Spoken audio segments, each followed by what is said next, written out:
S'étendant sur 10 pays et 3000 miles à travers le continent africain, voici le désert du Sahara. Observez-le un instant. C'est chaud, sec et inhospitalier pour les humains. Mais voici le truc, il s'étend vers l'Afrique subsaharienne. Cette immense zone que vous voyez s'est en fait étendue de 10%, atteignant maintenant 3,5 millions de miles carrés de sable brûlant, une superficie presque équivalente à celle des États-Unis et de la Chine. Elle ne fait que grandir aussi. Oui, vous avez bien entendu.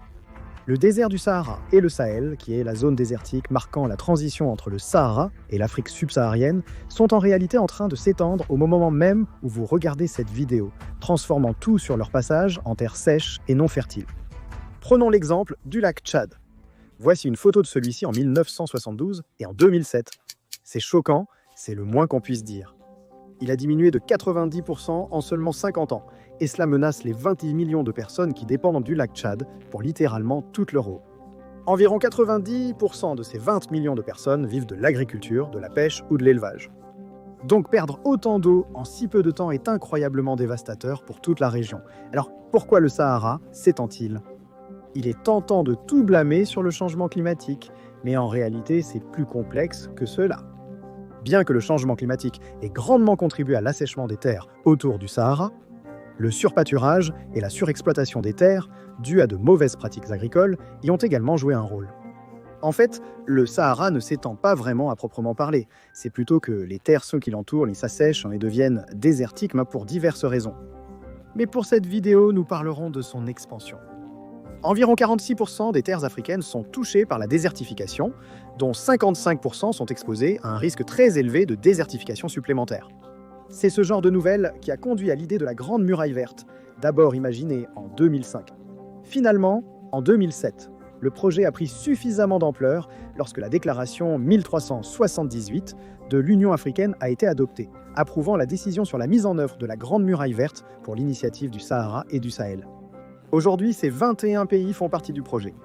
En gros, l'idée est de créer un mur d'arbres à travers tout le continent africain, du Sénégal à Djibouti, de l'océan Atlantique à l'océan Indien. Elle ferait 16 km de large et 6900 km de long, traversant le Sénégal, la Mauritanie, le Mali, le Burkina Faso, le Nigeria, le Niger, le Tchad, le Soudan, l'Érythrée, l'Éthiopie et Djibouti. Une fois terminée, la Grande Muraille Verte sera la plus grande structure vivante de la planète, 3 fois la taille de la Grande Barrière de Corail. Non seulement l'idée elle-même est folle, mais aussi parce qu'en conséquence, 100 millions d'hectares de terres dégradées seraient restaurés d'ici 2030, capturant 250 millions de tonnes de dioxyde de carbone et créant 10 millions d'emplois au passage. Évidemment, un plan aussi ambitieux comporte forcément des problèmes, et il y en a eu beaucoup, notamment au niveau du financement. Depuis le lancement de l'initiative, environ 3 milliards de dollars ont été récoltés et 4 millions d'hectares restaurés. C'est un bon début, mais cela ne suffit pas. Étant donné que les Nations Unies estiment que le projet coûtera environ 33 milliards de dollars, soit 11 fois ce montant. Après le One Planet Summit organisé par la France en 2021, les donateurs internationaux ont promis 19 milliards de dollars. Pour soutenir les activités de l'initiative africaine, ce qui est incroyable, mais plus d'un an après, l'argent n'a toujours pas été débloqué. Quant à la raison, nous ne la connaissons toujours pas, mais les pays impliqués dans le projet de la Grande Muraille Verte doivent accélérer le rythme actuel de restauration des terres à une moyenne de 8,2 millions d'hectares chaque année pour atteindre les objectifs de 2030. Ce montant coûterait entre 3,6 et 4,3 milliards de dollars par an. Les gouvernements africains et les donateurs devront trouver un moyen d'obtenir cet argent pendant environ les 8 prochaines années. Et il n'y a actuellement pas de solution. Cela m'amène au second problème, le manque de progrès significatif. Cela va un peu de pair avec le manque de financement pour réellement avancer. Mais il y a aussi le fait que peu de choses sont faites. Quoi qu'il en soit, c'est le projet de reforestation le plus ambitieux au monde. Il est donc normal que les progrès ne soient pas parfaitement au rendez-vous. Mais la Grande Muraille Verte d'Afrique n'a couvert que 4% de sa zone cible entre 2007 et 2019, alors qu'elle a déjà dépassé la moitié du temps prévu pour son achèvement en 2030. L'ensemble du projet lui-même n'est également réalisé qu'à 15%, ce qui signifie que tout avance trop lentement. C'est parce que tout ne fonctionne pas comme nous l'avions prévu, ce qui entraîne un changement de stratégie. Vous voyez, l'idée de simplement planter des tonnes d'arbres dans un désert en espérant que quelque chose se passe n'est pas vraiment la meilleure idée. Ça fonctionne en partie, nous en parlerons, mais ça ne suffit pas et ne résout pas les problèmes majeurs évoqués, comme les mauvaises pratiques agricoles. notamment le surpâturage et la surexploitation des terres. S'attaquer à cette partie du problème peut mener à un bien meilleur succès. Prenons l'exemple du Niger, le pays le moins développé au monde.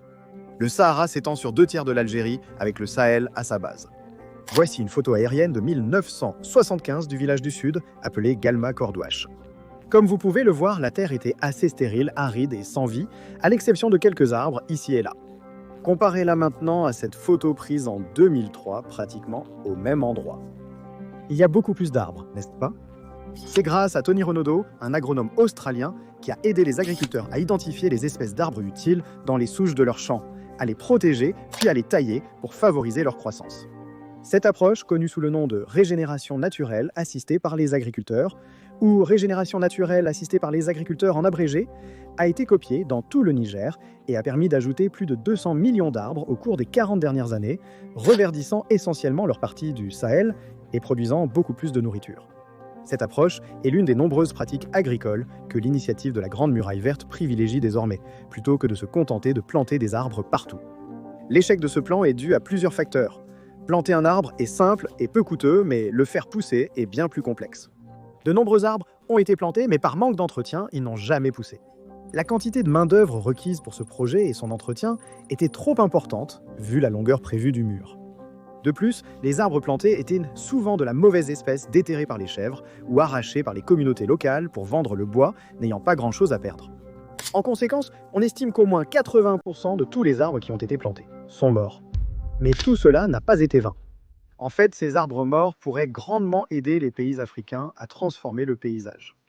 Parce que lorsque des arbres poussent naturellement, meurent et tombent dans le désert du Sahara, cela permet d'ancrer des racines dans le sol, d'augmenter les nutriments dans la terre grâce à la chute des feuilles, de fournir de l'ombre au sol, de préserver l'eau plus longtemps et d'aider à prévenir l'érosion. Cela crée un cycle qui facilite de plus en plus la culture sur ces terres. L'amélioration de la fertilité du sol mène à des rendements agricoles accrus, transformant la région en une oasis. Nous avons vu cela fonctionner avec la Chine qui est en train de reverdir le désert de Gobi, donc au moins tout cela n'a pas été fait en vain. Le désert du Sahara est maintenant plus prêt à être transformé, ce qui est idéal car les déserts retiennent mal le peu d'eau qu'ils reçoivent et nous avons besoin de chaque goutte. Mais le temps continue de passer. Que la Grande Muraille Verte devienne littéralement un mur vert ou un mur figuratif de paysage productif, elle doit reprendre de la vitesse, car nous n'avons pas beaucoup de temps à perdre. On prévoit que le nombre de personnes vivant au Sahel passera de 135 millions aujourd'hui à 340 millions d'ici 2050. Et si la Terre reste telle qu'elle est aujourd'hui, on peut s'attendre à une migration massive et à une crise humanitaire d'une ampleur jamais vue auparavant. Espérons que le mur fonctionnera, ou alors nous devrons attendre encore 20 000 ans que le désert du Sahara redevienne vert naturellement, selon ce qui arrivera en premier. Si vous êtes toujours là, abonnez-vous pour plus de contenu similaire. Merci d'avoir regardé.